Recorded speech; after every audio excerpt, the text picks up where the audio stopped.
Hello aspirants. So S, ரயில்வேல அடுத்தடுத்து exams நடத்திக்கிட்டே இருக்காங்க. இப்போ ஆர்ஆர்பியோடைய என்டிபிசி எக்ஸாம்ஸ் நிறைய பேர் எழுதி முடிச்சிருப்பீங்க, கிராஜுவேட் லெவல். அடுத்து ஆர்ஆர்பியோடைய என்டிபிசி அண்டர் கிராஜுவேட் லெவல் நடக்கும், சரியா? அதுக்கப்புறம் அவங்களுக்கு எக்ஸாம்ஸ் எதுவும் கிடையாதா? அப்போ கண்டிப்பாக அதுக்கு அடுத்து என்னவா தான் இருக்கும்? குரூப் டி எக்ஸாமாக தான் இருக்கும். ஸோ எப்போ என்ன அப்படின்றது இன்னும் நமக்கு ஸ்பெசிஃபிக்காக தெரியல. பட் கண்டிப்பாக உங்களுக்கு சொல்ல போனோம் அப்படின்னா மே மாதத்துக்கு மேலே தான் இருக்கிறதுக்கு பாசிபிலிட்டி இருக்குது. அட்லீஸ்ட் ஏப்ரலுக்கு மேலே இருக்கிறதுக்கு தான் எக்ஸாமுக்கு பாசிபிலிட்டி இருக்குது, சரியா? ஸோ அந்த வகையில் உங்களுக்கு இன்னும் டைம் நிறையாவே இருக்குது. ஸோ ஒரு எனக்கு தெரிஞ்ச ஒரு 90 டேஸ்க்கு மேலே இருக்குன்னு சொல்லலாம் எக்ஸாமுக்கு. இன்னும் ஒரு 90 நாள் கழிச்சு தான் எக்ஸாம் வரும் அப்படின்ற மாதிரி சொல்லலாம். ஏன்னா இந்த குரூப் டே இப்போ தான் உங்களுக்கு முடிஞ்சிருக்கு இல்லையா? ஸோ அப்போ அடுத்த குரூப் டிக்கு நீங்கள் ப்ரிப்பேர் ஆகிட்டு இருக்கீங்க அப்படின்னா, நான் ஏற்கனவே சொல்லியிருந்தேன், இந்த என்டிபிசியோட எக்ஸாம்லாம் முடிஞ்சோடனே ரயில்வேயோடைய குரூப் டிக்கும் அடுத்து வரக்கூடிய எக்ஸாம்ஸ்க்கும் நம்ம யூடியூப்ல செஷன் கொண்டு போகலாம் அப்படின்னு சொல்லி. ஸோ ஒரு சிலபஸ் வீடியோ ஒன்று ஏற்கனவே நான் போட்டிருக்கேன் நம்மளோட சேனல்லே. ஆர்ஆர்பி குரூப் டியோட syllabus video, full syllabus video இருக்கும், சரிங்களா? ஸோ இதில் ரொம்ப ஸ்பெசிஃபிக்காக நான் இங்கே உங்களுக்கு செஷன் கொண்டு போக போகிறது சயின்ஸ் அண்ட் கரண்ட் அஃபேர்ஸை தான். கரண்ட் அஃபேர்ஸ் இப்போதைக்கு நம்ம தொட போகிறது இல்லை, ஏன்னா எக்ஸாம் டேட் வந்ததுக்கப்புறம் அதுக்கேற்ற மாதிரி நம்ம அப்டேட் ஆகிக்கலாம்.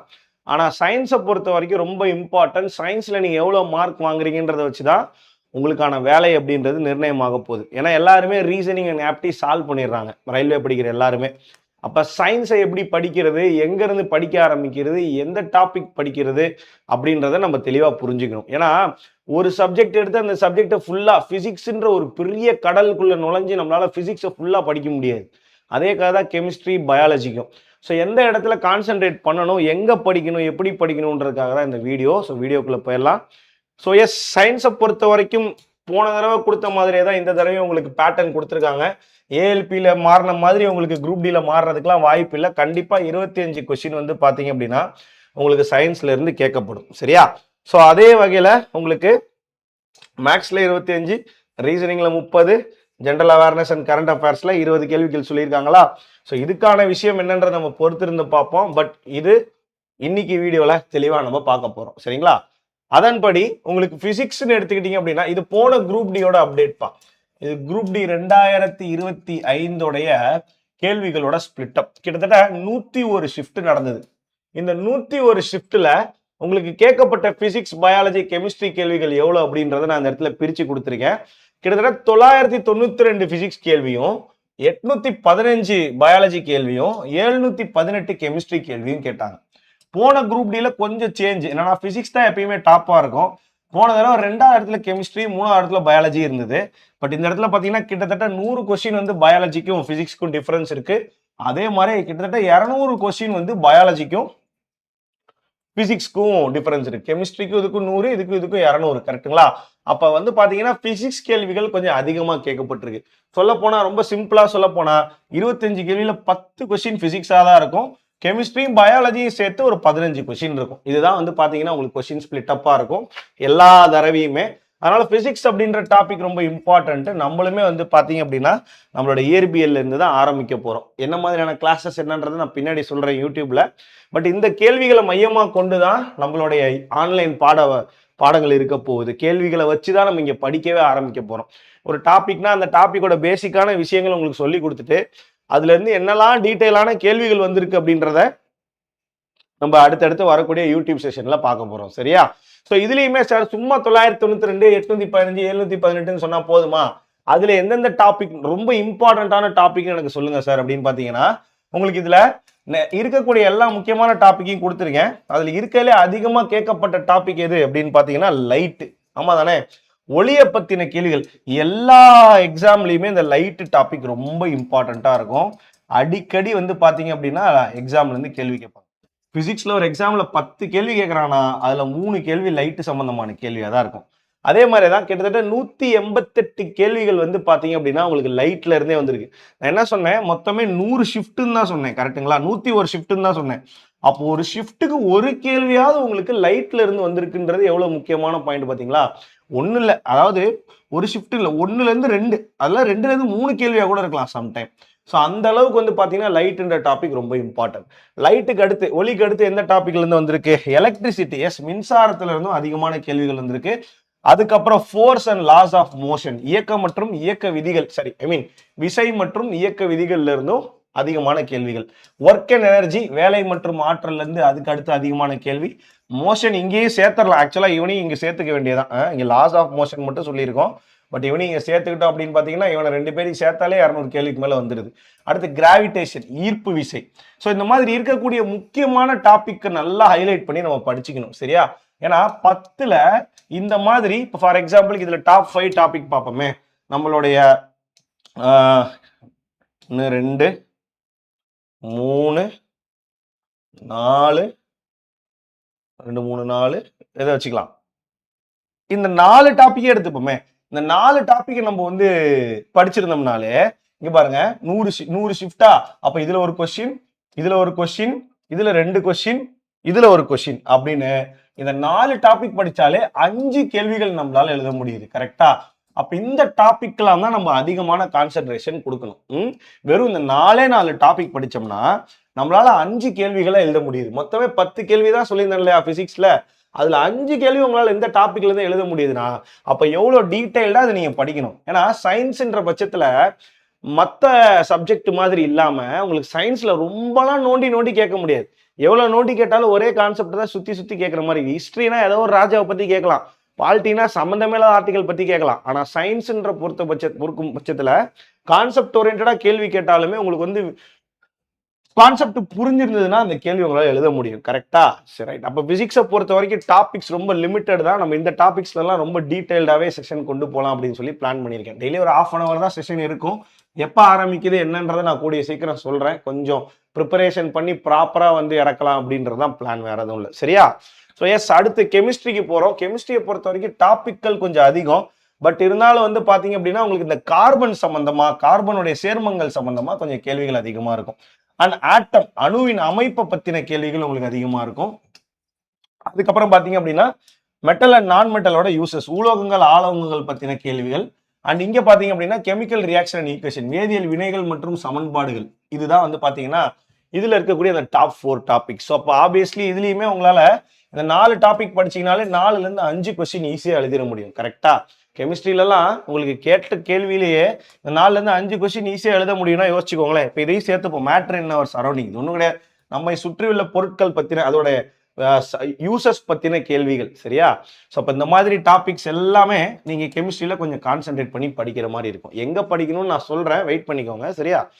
அடுத்து பயாலஜிக்கு போவோம். பயாலஜி ரொம்ப டாபிக் கம்மி. பயாலஜி இன்னும் அட்வான்டேஜ், மனுஷனை பத்தி படிச்சாலே கண்டிப்பா ஒரு ஷிஃப்ட்டுக்கு 2ல இருந்து 3 கேள்வி எழுதலாம். மனுஷனுடைய உடற்கூறியல் உடலியல் பத்தி படிச்சாலே போதும். அடுத்து பிளான்ட் பயாலஜி படிச்சோம், தாவரவியல்ல பாட்னியில கை வச்சோம் அப்படின்னா அதே மாதிரி 1ல இருந்து 2 கொஸ்டின் ஈஸியா வந்து போகுது. செல் பயாலஜி படிச்சோம் அப்படின்னாலும் 1ல இருந்து 2 கொஸ்டின் எழுதிடலாம். ஸோ இந்த மாதிரி இந்த 5 டாபிக் தான். இந்த 5 டாபிக்கே பாத்தீங்க அப்படின்னா உங்களுக்கு உயிரியல்ல இருக்கக்கூடிய எல்லா கேள்வியுமே கவர் பண்ணிடும், ரைட்டுங்களா? நோய்கள் ஆரோக்கியம் கொஞ்சம் கம்மியா கேட்டிருந்தாங்க. இந்த குரூப் டில இந்த வருஷம் கொஞ்சம் கம்மியா இருந்தது. ஆனா டாபிக் வைஸ் கேள்விகள் ரொம்ப அதிகமாவே மாறிடுச்சு. சும்மா இன்னமும் நான் வந்து குரூப் டி படிச்சுக்கிட்டு யூனிட்ஸ் மட்டும் படிக்கிறேன் பிசிக்ஸ்ல, பயாலஜில வந்து டிசீஸ் மட்டும் படிக்கிறேன், கெமிஸ்ட்ரியில வந்து சும்மா யூசஸ் மட்டும் படிக்கிறேன் அப்படின்னு நம்மளால ஓட்ட முடியாது. ஏன்னா இங்க பாத்தீங்கன்னா தெரியும், உடற்கூறியெல்லாம் வந்து ரொம்ப டாபிக் உள்ள டீட்டெயிலான கேள்விகள் கேட்டானா அது நமக்கு எழுத தெரியணும், கரெக்டா? அப்ப அந்த மாதிரியான கேள்விகளுக்கு நீங்க தயாராகும் பட்சத்துலதான் உங்களால இந்த டாபிக்ஸ் ரொம்ப கான்செப்ட் ஓரியன்ட் டாபிக்லாம், ஏன்னா கார்பன் அண்ட் இட்ஸ் காம்பவுண்ட்லாம் சும்மா சாதாரண டாபிக் கிடையாது. சேர்மங்கள்லாம் என்ன ஏது அதெல்லாம் நம்ம தெரிஞ்சுக்கிட்டாதான் நம்மளால இந்த கொஸ்டின்ஸ் எல்லாத்தையும் அட்டன் பண்ண முடியும், கரெக்டா? ஸோ எஸ், இது சயின்ஸ். சயின்ஸ் இல்லாமல் அடுத்து கரண்ட் அஃபேர்ஸ் பொறுக்கும் பட்சத்தில் உங்களுக்கு பார்த்தீங்கன்னா ஸ்போர்ட்ஸ் கண்டிப்பா வந்து 4 கேள்வியாவது இருக்கு. ஒரு ஷிஃப்ட்டுக்கு 101 கொஸ்டின்னா யோசிச்சு பாருங்களேன், 4 கேள்வியாவது உங்களுக்கு ஸ்போர்ட்ஸ்ல இருந்து இருக்கு. ஸ்கீம்ஸ் வந்து கண்டிப்பா 4 கேள்வி, 3ல இருந்து 4 கேள்வி ஸ்போர்ட்ஸ். ஸ்கீம்ஸ் வந்து 2ல இருந்து 3 கேள்வி. பேங்கிங் சம்பந்தமா 1ல இருந்து 2 கேள்வி. இன்டர்நேஷனல் அவேர்ஸ் சம்பந்தமா 1ல இருந்து 2 கேள்வி அப்படின்னு அதுலயுமே இங்க இருக்கக்கூடிய டாப் டாபிக்ஸை நம்ம கான்சென்ட்ரேட் பண்ணி படிச்சோம் அப்படின்னாலே நம்மளால கரண்ட் அஃபேர்ஸ் என்ன பண்ண முடியுது, ஈஸியா கவர் பண்ணிட முடியுது. நான் என்ன சொல்றேன், ஃபர்ஸ்ட் ஆஃப் ஆல் இந்த ஏரியா இப்போதைக்கு நம்ம கான்சென்ட்ரேஷன் தேவையில்லை.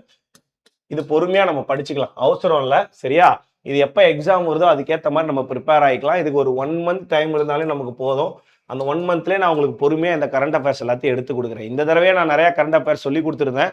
அதுவே நிறைய பேருக்கு யூஸ்ஃபுல்லாக இருந்திருக்கும்னு நினைக்கிறேன் என்டிபிசி குரூப் டிக்கலாம். பட் அடுத்த தடவை வந்து இதுக்கு ஒரு ப்ராப்பர் பிளான் பண்ணிக்கலாம். ஏன்னா வேறு எந்த எக்ஸாமும் கிடையாதுன்ற பட்சத்தில் இதுக்கு ஒரு ப்ராப்பர் பிளான் பண்ணி கரண்ட் அஃபேர்ஸ் நம்ம கொண்டு போக போகிறோம்.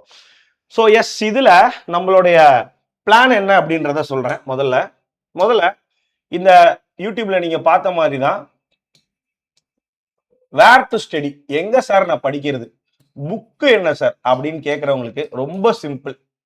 புக்கு யார் யூஸ் பண்ணணும் அப்படின்னா, எனக்கு வந்து பேசிக்கே தெரியாது, சயின்ஸ்னா என்னன்னே தெரியாது, நான் இது வரைக்கும் எந்த எக்ஸாமுக்குமே படித்தது கிடையாது அப்படிங்கிறவங்க இங்கிலீஷ் மீடியமாக இருந்தாலும் சரி, தமிழ் மீடியமாக இருந்தாலும் சரி, உங்களுக்கு பிடிச்ச உங்களால் முடிஞ்ச ஏதாவது ஒரு பேசிக் புத்தகத்தை நீங்கள் வாங்கிக்கலாம். மார்க்கெட்ல எவ்வளவோ சயின்ஸ் புக்கு இருக்கு, சரிங்களா? அரிஹண்ட்னு ஒரு சயின்ஸ் புக் இருக்கு. வேற என்ன இருக்கு? அரிஹண்டோட தான் நல்லா இருக்கும் சயின்ஸை பொறுத்த வரைக்கும். வேற உங்களுக்கு என்ன மாதிரியான சயின்ஸ் புக்கு பிடிக்குதோ நீங்க அதை வாங்கி படிச்சுக்கலாம்.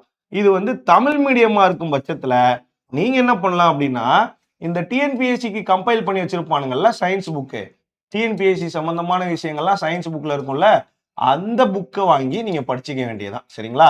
ஸோ இதுக்காக நான் வந்து ஸ்கூல் புக் 6ஆவதுலேருந்து 10வது வரைக்கும் படிக்கிறேன், இல்லை 10வது மட்டும் படிக்கிறேன் அப்படி இல்லாம டிஎன்பிஎஸ்சிக்கு சயின்ஸ் புக்குன்னு ஏதாவது தமிழ் மீடியத்தில் வித்துக்கிட்டு இருந்தான் அப்படின்னா நீங்க தாராளமா அதை வாங்கி படிக்கலாம், சரியா? ஏன்னா இப்போ ப்ராப்பரா இப்போ நம்ம ரேஸ் ஸ்டூடெண்ட்ஸாக இருந்தீங்கன்னா ரயில்வே கோர்சஸ் அட்டன் பண்றப்போ உங்களுக்கு தமிழ் புக்கு கொடுத்துருப்பாங்க, கரெக்டா? அதனால அதை பத்தி பிரச்சனை கிடையாது. இல்லை எனக்கு தமிழ் புக்கே இல்லைன்ற பட்சத்தில் தான் நான் இந்த ஐடியாவை கொடுக்குறேன். யூடியூப்ல பார்க்கக்கூடிய ஸ்டூடெண்ட்ஸுக்கு நான் கொடுக்குறேன். இது யாருக்குன்னா சுத்தமாக எனக்கு பேசிக்கே தெரியாது அப்படிங்கிறவங்களுக்கு. சரி சார், எனக்கு ஓரளவுக்கு பேசிக் தெரியும், நான் வந்து எக்ஸாம்ஸ்லாம் எழுதியிருக்கேன், எனக்கு ஒரு கேள்வியை பார்த்தா, ஒரு கொஸ்டினை பார்த்தா அந்த கொஸ்டின் என்னன்றது எனக்கு புரியும் அப்படின்னா, அதாவது இப்போ டைஜஸ்டிவ் சிஸ்டம்னா என்ன, செரிமான மண்டலம்னா என்னன்னு என்னால் புரிஞ்சிக்க முடியும் அப்படின்னா, அப்போ அதுலேருந்து டீப்பாக ஒரு கேள்வி கேட்குறப்ப, இப்போ வில்லி அப்படின்னு ஒரு கேள்வி கேட்குறேன், இந்த வில்லைன்றது எங்கே இருக்கும் அப்படின்னா இது வந்து சிறுகுடல் ஸ்மால் இன்டெஸ்டைன்ல இருக்கும் அப்படின்ற ஒரு கேள்வி நான் சொல்லி கொடுக்குறேன்னா அதை புரிஞ்சிக்க முடியும்னு நினைச்சீங்கன்னா நீங்க யூடியூப்ல நம்ம போடுற செஷனை ஃபாலோ பண்ணுங்க போதும், சரிங்களா? ஏன் என்ன பண்ண போறோம் அப்படின்னா ஒன்றும் கிடையாது.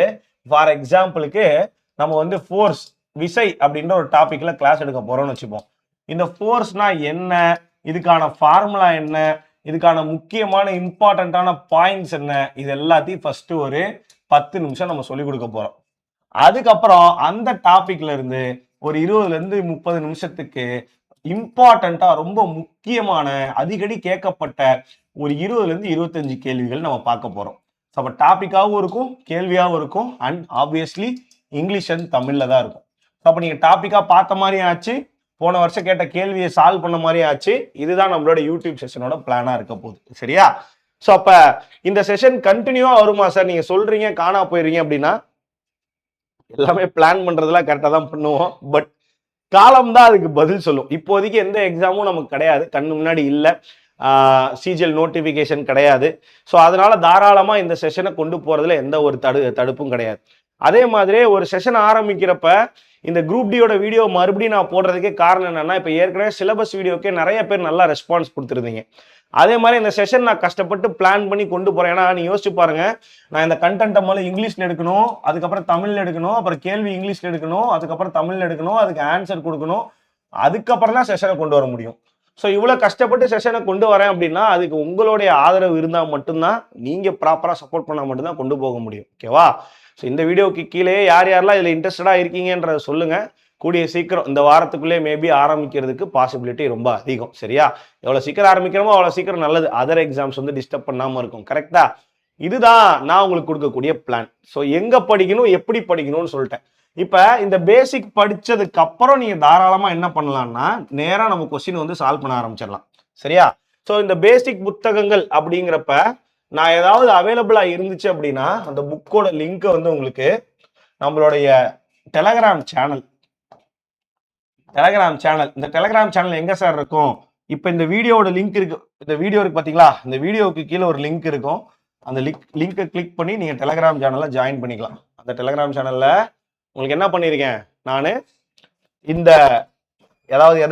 இந்த புக்ஸ் சம்பந்தமான ஏதாவது லிங்க் இருந்துச்சுன்னா, எந்த புக்கு நல்லா இருக்கு அப்படின்றத வேணா பார்த்துட்டு நான் உங்களுக்கு ஷேர் பண்ணுறேன். நீங்கள் அதை கூட வாங்கி படிச்சுக்கோங்க. பட் இல்லை சார் எனக்கு புக்கெல்லாம் வேணாம், நான் நீங்கள் சொல்கிறதே படிக்கிறேன் அப்படின்றவங்க ப்ராப்ளம் இல்லை. ஒரு 2-3 செஷன் அட்டன் பண்ணுங்கள். அதுவே புரிஞ்சுது அப்படின்னா உங்களுக்கு தாராளமாக அதை வச்சு உங்களால் எக்ஸாம் எழுதுகிற மாதிரி நான் உங்களை ரெடி பண்ணி தரேன். சரியா? ஸோ இதான் நான் பண்ணியிருக்கக்கூடிய பிளான். இது ஓகேவா இல்லை ஏதாவது மாடிஃபிகேஷன் பண்ணணுமா என்ன அப்படின்றத கமெண்ட் செக்ஷனில் சொல்லுங்கள். அப்படி நெக்ஸ்ட் வீடியோவில் மீட் பண்ணலாம். Thank you, tata, bye bye.